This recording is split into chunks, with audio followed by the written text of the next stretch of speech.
The Last of Us is officially the most hyped TV series of all time. Disney finally acknowledged their plans for Black Widow's release in less than 3 months, and Zack Snyder's Justice League just keeps getting crazier. Beatty here with your second printing of the week's biggest issues at Comicbook.com, and as much as I want to sit here and talk about WandaVision spoilers, we don't do that here on second printing. It's Valentine's Day. We love you! So we can't be dropping spoilers on you, but we can on the Phase Zero podcast, so if you're not subscribed to that, you should be. Let's get to the news. Yes, let's go. The Last of Us is officially the most anticipated TV series of all time, and you can only disagree with me when they finally make that Austin Powers show I've been longing for. The world is mine! The world is mine! Everybody always gets worried when video games become shows or movies because shows and movies almost always suck. So I guess you do have a little bit of reason to worry. But I'm not worried about The Last of Us because this game was great not only because of its gameplay, but really because of the awesome story that Naughty Dog cooked in. So it's right there. It's a layup, HBO Max. Throw in the fact that they cast Leanna Mormon, actress Bella Ramsey as Ellie, and the Mandalorian himself, Pedro Pascal as Joel, and I am having trouble controlling the volume of my voice. Yes, I'm having difficulty controlling the volume of my voice! Speaking of video game movies, Sonic the Hedgehog 2 revealed its title, Sonic the Hedgehog 2. So that's it. Rumor has it Jason Momoa is being eyed to be the voice of Knuckles, and I'm all the way here for that. Honestly, just give Knuckles Momoa's tattoos if you want to get really crazy. Right? That's hot. Disney had a quarterly earnings call where CEO Bob Chapek addressed the release of Black Widow.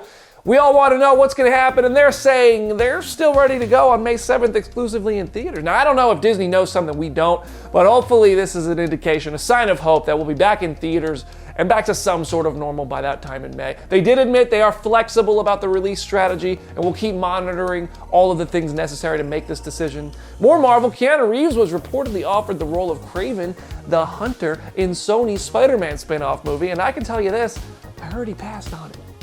I do expect to see Keanu work with Marvel, but I don't think it's going to be that project. But I was expecting not to expect something, so it doesn't count. One more thing on the Marvel front, Tom Holland straight up said that Tobey Maguire and Andrew Garfield are not in Spider-Man 3, and really nobody believes him. He also told the person who probably asked him that in a virtual interview that he was wearing pants. And we know how that went. I do my laundry with no pants on. On the DC side of things, Zack Snyder's Justice League is just getting closer and closer. You can almost taste it. On March 18th, you'll see this thing in all of its R-rated 4-hour glory, and if Snyder's Vero post is any indication, you can drop the L. It's gory. I see what you did there.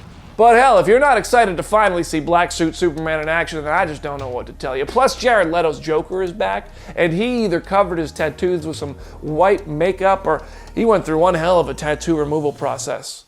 By the way, release the haircut. Okay, just do it. Just do it. Peacemaker, the DC Comics TV show spinning out of James Gunn's The Suicide Squad, is set to premiere in January. We learned that this week, so just under a year from now, we can see John Cena on HBO Max, and the Batman is confirmed to be crossing over with its Gotham PD spin-off show on HBO Max. So it's going to be a bunch of different franchises on that streaming service. The multiverse is wild with DC, but at least they're all getting top-tier talent and production quality. The future for comic book properties and movies and streaming, it's just wildly bright. This week, I will leave you with this, the X-Men the Animated Series theme song as performed by Ben Schwartz. Do you have it in your head? Because we'd love to. Oh my God. Matilda, That's my new ringtone. That's my new ringtone right there. That's your second printing of the week's biggest issues at Comicbook.com. If you want to talk more, drop a comment or hit me up on Instagram at BrandonDavisBD. And subscribe to the Phase Zero podcast if you want to hear me talk about WandaVision with NXT superstar Johnny Gargano. Head over to Comicbook.com for more updates. I'm BD. I'll see you there.